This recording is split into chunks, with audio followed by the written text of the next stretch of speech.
We all have smiles, and the smile is the universal language. The products that I'm using are giving me results, and results I can see. I love the clean feeling. Can't stop smiling now. It changed my life. You feel much more glowy. I grew into my skin more. Find whatever it is that makes you happy. This is who I am. Embrace it and be you. No matter what age you are, no matter what gender you are, Icy Bear is for everyone. Hi, I'm Bianca and I'm 35. So I come from quite a big family. I'm one of 7, but it's like split between different parents. But yeah, quite a big family. There are 4 boys, 3 girls.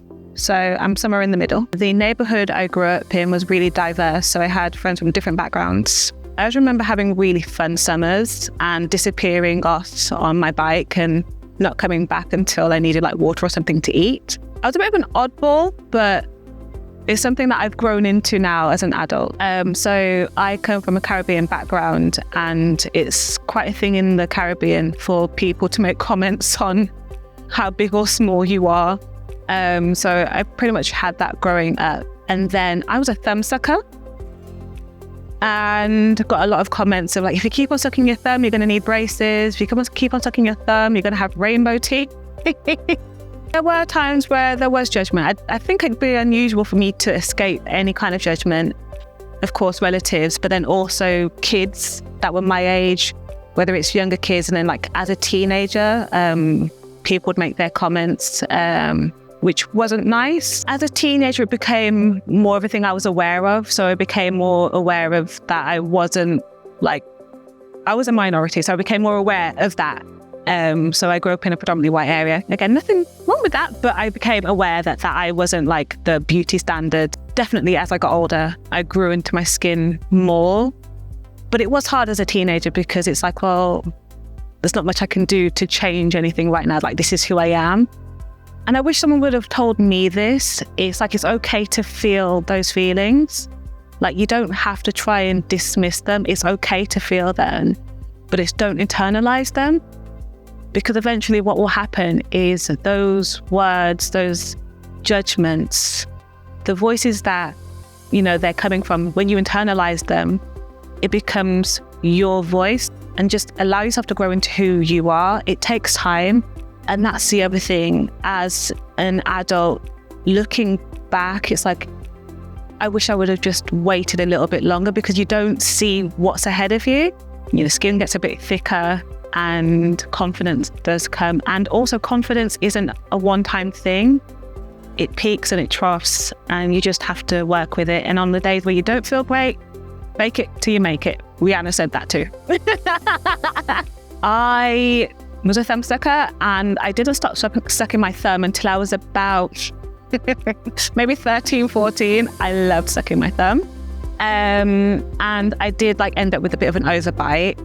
But so it was my decision to get braces. I wasn't forced into having braces. I made a decision that I wanted to get them. So I eventually did go through the process of getting my braces put on. Had to have some teeth removed, but it is what it is. And yeah, I had my braces. I had retainers, which I broke. So there was some movement, but it's fine. When I did have the braces and when I had the retainers, what did happen is it closed my gap. I don't think I was aware of my gap growing up, but I was aware after it closed. And after I broke my retainer, I was like, do I want to keep the gap? And I was like, yeah, I do. I'm going to keep the gap. I love my gap. I don't think I've ever struggled with it. So I made the conscious decision to keep it. It's also a family trait as well. But there are so many iconic people with tooth gaps. It was a big thing in fashion. And then there are so many cultures around the world where gap teeth, especially on women, is seen as like a mark of beauty and also like good luck. And I've got it naturally, so why not keep it? I have tried the toothpaste, the hat powder, and the mouthwash. I really enjoy brushing my teeth with the toothpaste and the powder together. So I dip my toothbrush in after I put some toothpaste on, and I brush away. I love the clean feeling that it gives me. My teeth feel clean. There can be products where it feels really abrasive. But the flavor, the freshness, the clean feel, I love it. And then just finishing it off with the mouthwash, it's like I just want to blow icy breath on everybody and I'm walking around.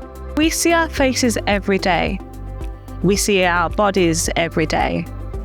We've got more time to spot the flaws and the things that we don't like. And more often than not, people don't see the same things that we see. Something I'm still learning, but I can still say it, is just be kind to yourself. Everybody is figuring it out. There is not one person who doesn't have a complaint about themselves. There's not one person who doesn't compare. And if they say they don't, they're lying. Because we all kind of do it. I love to make people smile. I like to smile myself, but I love to make people smile because then I smile in turn. If I see someone who looks good, I compliment them, and just to see their face light up and a smile come on their face, just makes me feel good, and I love that. But also you just see the character and the features of a person even more, like how their eyes light up and just different parts of their face. It's lovely to see. Honestly, wish someone would have said those things to me growing up, but we also live in an age now where people are more aware of well-being and mental health. Growing up, like in the 90s, it is what it is. But now it is a case of, are you checking in with yourself? Are you looking after yourself? And I'm owning all of that. Why not?